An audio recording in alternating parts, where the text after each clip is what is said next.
First off, man, dude, I appreciate you coming on. I know this is like one of the busiest times, especially in your career, and probably been a crazy couple months. I guess start with the present. We'll kind of work back in your career a little bit. Can you kind of talk about what it's been like down here? You said you've been down here for 2 weeks now? Been down here for probably a month now. Yeah. I mean, it's been pretty sick, pretty amazing. Getting a start on my dream.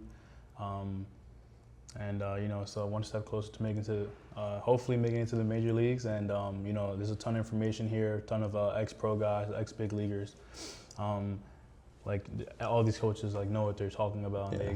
They know exactly what they see in your future and, what's in your best interest to get you there. So yeah, I think this is amazing over here. Yeah, I think a lot of people don't really kind of realize what goes in that. So you literally get drafted down here. Kind of take me what the first week was like. I imagine there's a lot of testing, a lot of probably coaches meetings trying to figure out where you can get to or where you should work on in this little time you have before the season's over and going in the off season. Yeah, so I got drafted.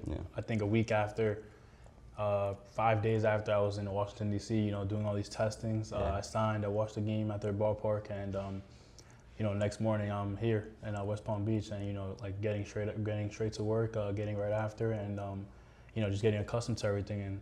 And for pitchers and hitters, it's different, two different things. But for for my path for so far, they built up all the pitchers, and there's a couple Bridge League games here, so they're trying to build up everyone so they can throw a couple innings here before the season's over.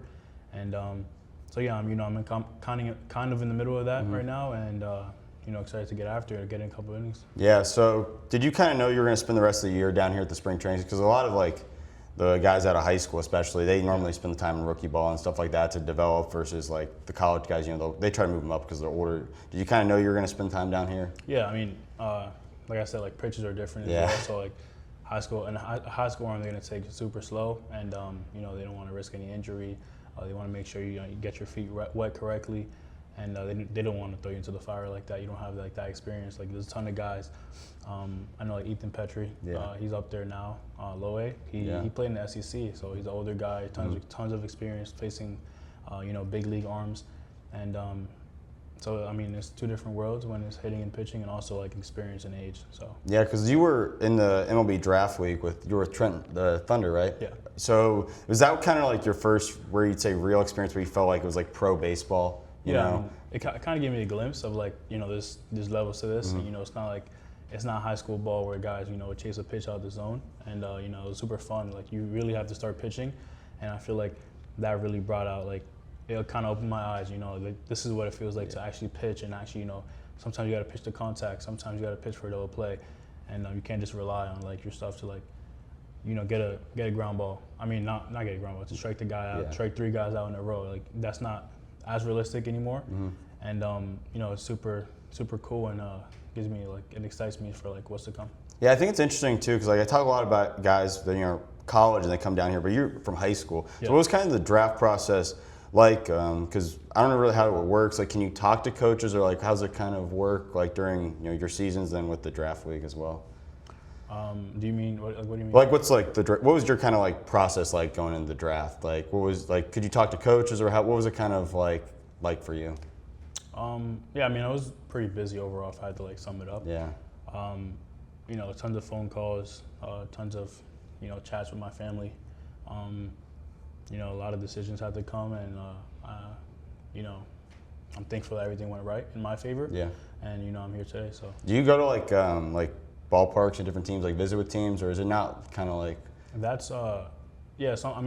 Some camps or private workouts that they have are at their their facilities or at their ballparks, but I didn't do any of that. Yeah. So take me kind of draft day. I mean, every kid's day. What was that like? And did you kind of have a feeling of where you might go to the Nationals that day, or what's it kind of with that? Yeah. I mean, mine was a little different because I had some family and friends come over the day, day one of the draft, because there was a chance I would go day one. And, so I spent some time with some family, some friends. A lot of important people in my life were there. And, yeah, I mean, I had a couple calls. They didn't we couldn't come to an agreement day one. So, I just kind of kept my faith. And, day two, I went into it pretty hopeful as well. Got a call saying that the Nationals wanted me in the 5th round. And, I hopped into a game with MLB The Show because Awesome. the 5th round didn't Cool. start for another hour. Yeah. But then he called me again. He's like, you're getting picked right now in the 4th round. So he called me a little bit off guard. Yeah. But super blessed for that opportunity. That's awesome. I think a lot of people don't even realize that too, is because you have that set amount of money like for teams and stuff. So that's kind of why it's very much interesting, unlike other sports where you know in that case. We have a lot of like high school, middle school athletes on. Want to have aspirations of playing college sports. I know you were originally committed to LSU, so can you kind of talk about like what the high school process was like, and when you kind of knew like college or professional baseball would, could be a career path for you? Yeah, I mean, it ultimately depends like what your future goal is. I mean, I think everyone wants to be a professional baseball player, and you have to really understand that everyone has a different route. Sometimes it's JUCO to 4-year, to playing independent ball and bouncing around different leagues, and then you finally get a chance. Really, all it is just getting an opportunity to play. And I think the more time that you spend in the game, the higher the chance, to like get your name seen and get seen as a baseball player, and to be given the opportunity to start your professional career. So I think. Even if you think like, oh, I'm going JUCO, but he's going to Texas, like you might make it, he doesn't. Yeah. So it's all just work ethic. Yeah, it's all work ethic, and everyone's path is different. Yeah, I don't want to talk about it too much because like you obviously didn't end up going there. But like when you were looking at a school, like what were the big things for you, and like what would you suggest other people kind of look for? Yeah, for me it was kind of not just for a school to throw me an offer, just to really try to get to know me and my family, and I think like I ultimately chose LSU because they took their time recruiting me, and they made it a statement to like really understand what type of player they were recruiting, and not just for like my arm. Yeah. And they saw me as a person, more like not only as a player but as a person, and it felt good to be appreciated by a school like that. So I think you should always look for a school that appreciates you, and values what you're going to bring to the table.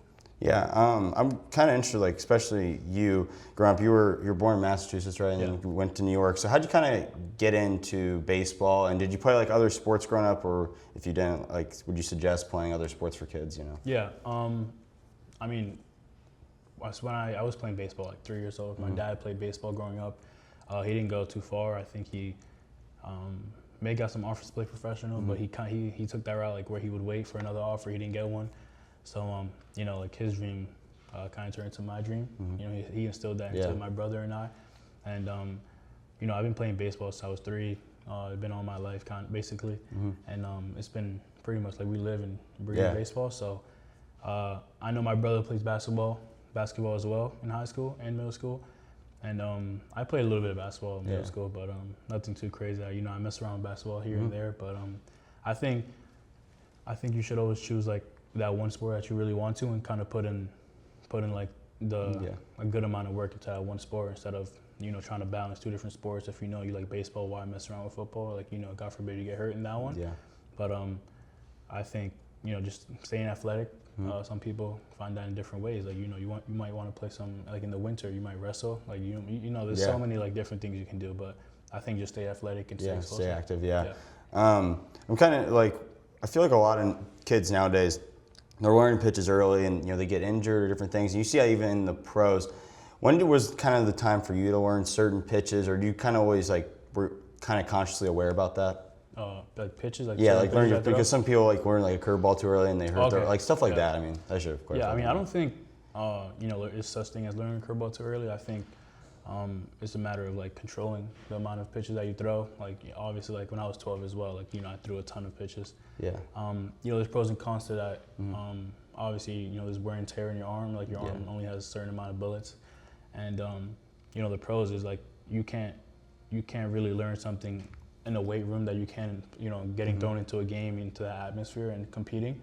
So, being out there competing really like starts to carve you into like really a competitive player. And that competitiveness can go into the classroom and go into all these different aspects. So I think it's like playing young and learning how to play the game correctly is super important. And with pitch grips, I think, time will tell. And there's some college guys right now like trying to figure out a second pitch, a third pitch.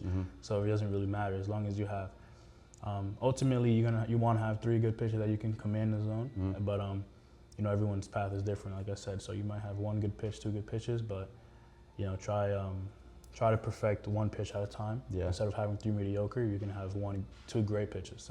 So what's your kind of mindset when you're like down in counts and working your way back up? Because I don't want to say like necessarily it's a mistake, but like you don't want to make a bigger mistake by giving up something. Kind of what's your mindset with that? Yeah, I mean, before even getting into that situation, you always want to stay ahead. And strike 1 is the best pitch in the game. So I think the earlier you can get strike 1, the faster you can get in the driver's seat, and the faster you can get the batter out of there. Yeah. And if you do find yourself in that situation, I think you always got to put your best stuff forward, and believe that your stuff is better than the hitter's swing. So if it's 2-0, 3-0, you got to believe this pitch is gonna be by him, or this curveball is gonna make him do a bad swing. I might get a 2-0 ground out here. You got to understand what type of pitcher you are, and just pitch to like your strengths. Yeah. Can you kind of talk about like the mental? Because the sports we played, I mean, it's one-on-one, you and the batter. It's like tennis one-on-one. Yeah. What's kind of your mentality? Because there's a lot of things that go through your head where you're focused on there. Like, what do you do to like work on the mental game as well? Yeah. I mean, as long as you're like confident in yourself and confident in your ability to get the batter out and get the rest of his teammates out, but ultimately, so like you said, one-on-one. So like you and the batter. Yeah. But you also gotta remember that it's you and the catcher. Yeah. And you got your friends, your guys behind you. They're also gonna, hopefully they're gonna try their best to get that out as well. I mean, just being confident and not letting up for the hitter to see a weakness. Yeah, I mean, it's kind of funny because you're really at the start of your career now, and you have that end goal of obviously pitching, and then it'll be a one day. But to get there, there's a lot of minor goals. What are some of those minor goals to reach your end goal? Yeah, I mean, for me, like I always want to become a complete pitcher. Yeah. I think I have a pretty good fastball, so I want to add other pitches to my repertoire and sharpen up everything, my pitch ability, and also I think availability is the best ability. Yeah. Everyone always says so. Always being available and always having your best self available. I want to keep that for the rest of my career, and little end goals little minor goals, just kind of, just get better and better every day, and don't cheat yourself, because you're not cheating your coach by missing something out, like you're cheating yourself. So, always staying true to myself, and remembering that whatever I do is going to help me. Yeah, I hate saying this at the college level because anybody can go pro at any level, but when you're like starting now to like the MLB, what's like the biggest thing you notice that makes a guy that falls out at Double A or falls out at Single A, his career versus a guy who actually makes it? Yeah, I think some guys tend to get satisfied. I'm in Double A now. I can lay back, but I think you always got to stay sharp and stay on your toes. And you might have a minor setback or a major setback, but that just always leads to if you plan it correctly, it can lead to a major comeback as well. Yeah. So I think some guys tend to just fall out and let the game get too fast. Yeah. And there's always someone coming for your spot, so you always gotta keep moving forward. Yeah. Last few questions. I don't want to take up too much of your time, but I am interested like the diet side of things. What's kind of like your diet, and what's like something you'd like suggest for like kids trying to like ramp up, like high school kids going into college or things like that? Yeah, I mean, obviously everyone's build is different. Yeah.